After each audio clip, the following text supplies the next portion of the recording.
Hej och välkommen tillbaka till kanalen. Den här videon ska handla om den praktiserande andre styrmannen Einar Cooks vittnesmål. På Estonias sista resa var han ombord för att göra praktik. Han skulle börja jobba som andre styrman på fartyget Vironia. Det var alltså det fartyget man skulle sätta in för att komplettera Estonia på rutten Tallinn-Stockholm. Men efter katastrofen döptes det fartyget om till Mare Balticum som du säkert känner igen. Einar Cook hade sin hytt på däck 4 och det var nummer 4104. Han har blivit förhörd 5 gånger och en av de gångerna var av medlemmar i den internationella haverikommissionen. Det första förhöret hölls den 29 september 1994 i Åbo och det var den finska polisen som höll i det. Och senare samma dag så förhörs han igen i Tallinn då och det är den estniska polisen som förhör honom då. Sen dröjer ett par dagar till den 7 oktober 1994 och då blir han förhörd igen i Tallinn av den estniska statliga säkerhetspolisen. Den 17 oktober 1994 i Tallinn blir han förhörd av kommissionsmedlemmar och sista förhöret med honom är den 28 augusti 1994 och då är det den estniska polisen som förhör honom i Tallinn igen då. Förutom hans förhör så är han med i Aftonbladets bilaga Estonias undergång den 10 november 1994 och där berättar han delar av sin historia. Men hans historia är även med i boken Estonia, berättelsen om en tragedi. Och den boken brukar finnas på bokbörsen om du skulle vilja köpa den eller också kan du säkert låna den på ditt närmsta bibliotek. Men så här låter hans berättelse sammanfattad i JAICs slutrapport. Och som vanligt så börjar de så här då med att förklara lite omständigheter så jag tar det också. Grundvalen för föreliggande sammandrag är det tidigaste vittnesmålet. På de punkter där det senare förhören ger fler uppgifter eller motsäger det tidigaste vittnesmålet sker hänvisning till det senare vittnesmålet inom klammer. Och så kommer det sammanfattade vittnesmålet då. Den extra andre styrmannen var ombord för att få däcksbefälspraktik för tjänstgöring ombord i Mare Balticum som var en nyförvärvad passagerarfärja. Han hade passagerarhytt nummer 4103 på däck 4. Han var på bildäck och följde lastningen mellan klockan 15.20 och 18.30. Alla de lättare lastbilarna var surrade med spännband och personbilarna var klossade. Tunga lastbilar var placerade akterut i centerlinjen och mindre lastbilar och personbilar förut. Även om detta vittne lämnade bildäck strax innan lastningen var avslutad förstod han att det var fullt. I Tallinn hade fartyget ingen slagsida men i öppen sjö förorsakade den hårda vinden en styrbord slagsida på 2-4 grader. Den extra andre styrmannen gick till bryggan omkring klockan 20.20. Befälhavaren kom tillsammans med befälhavaren i den alternerande besättningen till bryggan efter klockan 21.00. Båda stannade i 20-30 minuter.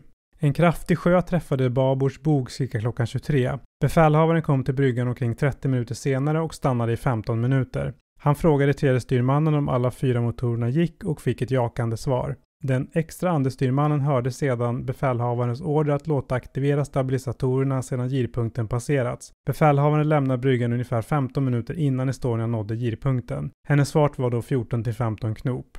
Vågorna och vinden kom från olika riktningar. Vinden, som var sydligare än vågorna, var sydväst och vred mot väst. Sedan Estonia hade ändrat kurs sa vakthavande andre styrman B till den extra andre styrmannen att farten hade minskat något på grund av stabilisatorerna. Omkring klockan 00.00 var sjön grov. Efter girpunkten anlände vakthavande matrosen efter att ha fullbordat sin rond. Han rapporterade att allt var normalt men att folk var sjösjuka. Den extra andre styrmannen lämnade bryggan för att gå till sin hytt omkring klockan 00.30 eller 5-10 minuter senare. Han har också sagt att han lämnade klockan 00.30 när matrosen började sin nästa rond och att farten var cirka 14,5-15 knop. Han var i sin hytt några minuter och gick sedan till pub Admiral och tyckte att han såg vakthavande matrosen i dörröppningen till baren. I ett senare vittnesmål har han uppgett att han såg matrosen i personalingången. Han har också uppgett att klockan var 00.30 till 00.40. Han gick tillbaka till sin hytt omkring klockan 00.50. Han gick till kojs men hade ännu inte somnat när han efter 5-10 minuter hörde ett egendomligt ovant ljud som skulle kunna vara ett slag eller något som liknade en skakning. Han kunde inte säga varifrån ljudet kom men efter detta krängde fartyget över åt styrbord. Han fick en känsla av att något inte stod rätt till och började klä på sig för att snabbt komma ut på däck. Innan han hade hunnit sätta på sig skorna ökade slagsidan och bordet gled mot dörren. Han lämnade sin hytt och fann gången tom. Uppe på däck 5 fanns cirka 20-30 personer som sprang åt olika håll. När han förflyttade sig i huvudtrappan mellan däck 6 och 7 hörde han ett buller som från ett slag och trodde att detta var buller från lastbilar i rörelse. Slagsidan ökade och folk klamrade sig fast vid ledstången som lossnade. Människor föll i durken och panik utbröt. I trappan försökte flera skadade, berusade och halvklädda människor att ta sig uppåt. Detta var emellertid svårt på grund av paniken. Det var också svårt att ta sig mellan däck 6 och 7 eftersom ledstången hade lossnat. Vittnet lyckades ta sig upp till däck 7 tillsammans med båtsman och nu var slagsidan så kraftig att det var omöjligt att gå på mattorna och det var till och med svårt att krypa. De hjälpte varandra ut på öppet däck och han uppskattade att slagsidan då var cirka 45 grader. På det öppna däck 7 fanns det 70-100 personer. I ett annat vittnesmål satte han antalet till 150-200. Tillsammans med andra ur besättningen började han dela ut flytvästar och efter en stund började andra besättningsmedlemmar försöka göra loss livbåtar. Andra kastade flytvästar till människor som inte kunde ta sig upp för trapporna. Han lämnade fartyget, hoppade i vattnet och tittade på klockan som visade 01:30. I andra vittnesmål har han uppgett att han tittade på klockan, sprang akterut och kanade i vattnet. När han tittade på klockan var akten redan under vatten upp till stabilisatorfenan. Han lämnade fartyget när slagsidan var ungefär 90 grader. Fartygets akter var då under vatten och fartygssirenen ljöd. Han hamnade under en flotte med sin flytväst nedhasad runt midjan. Eftersom hans händer och fötter var intrastade i linor som han trodde hörde till flottens drivankare kunde han inte ta sig ombord på den första flotten som drev bort. En annan upp- och nedvänd flotte drev mot honom och med hjälp av en ung man lyckades han klättra ombord. Uppe på flotten fanns det också en naken äldre man och under flotten en svensk man. De räddades alla av en helikopter omkring klockan 07:00. Och det var Einar Cooks vittnesmål från olycksnatten sammanfattat då. Och några saker att notera i berättelsen det är att han säger att fartyget inte hade någon slagsida när det lämnade Tallinn. Men ute till havs var slagsidan cirka 2-4 grader på grund av vinden och sjögången. I min förra video så pratade jag om Margus Troy och han säger ju i sitt förhör att slagsidan vid midnatt estnisk tid ungefär var cirka 1 grad. Så att det skiljer lite där.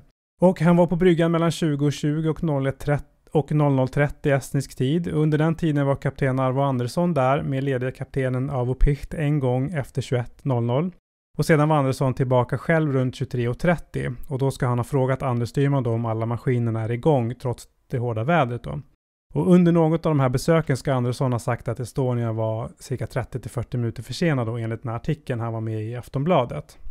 Och han kom till sin hytt cirka 00:50 estnisk tid och han hade precis lagt sina fartyg krängde över åt styrbord. Så att den här krängningen då kom ju strax efter klockan 01 då och det är ungefär vad de andra rapporterar också. Klockan var ju då lite efter 1 då estnisk tid när slagsidan uppstod. Och han lyckas ta sig upp och ut på däck tillsammans med båtsman och båtsman var den som var ansvarig för bogrampen och visiret. Och i en senare video ska jag ta upp vaktmatrosen Silver Lindes vittnesmål och där förekommer båtsman också, i alla fall man pratar om honom. Han omkom ju tyvärr men man pratar om att man ska ha försökt få tag på honom. Han nämner inga larm förutom tyfonsignalen som andra passagerare och andra i besättningen också berättar om. Den som gör då när fartyget låg mer eller mindre helt på sidan. Han nämner då ingenting om bogvisiret heller. Och det var allt jag hade för nu. Jag tänkte inte säga så mycket mer om det här vittnesmålet. Som sagt så finns ju vittnesmålen i original att läsa på GGEs hemsida om man vill göra det. Och ja, som vanligt lämna en tumme upp om du tyckte att den här videon var intressant. Jag kommer i kommande videor som sagt då att ta upp Silver Lindes vittnesmål men även vittnesmålen från däck 1-8 som finns sammanfattade i Jerks slutrapport. Så de kommer också lite längre fram. Tack så mycket för att du har tittat. Vi ses i nästa video. Ha det så gott. Hej då!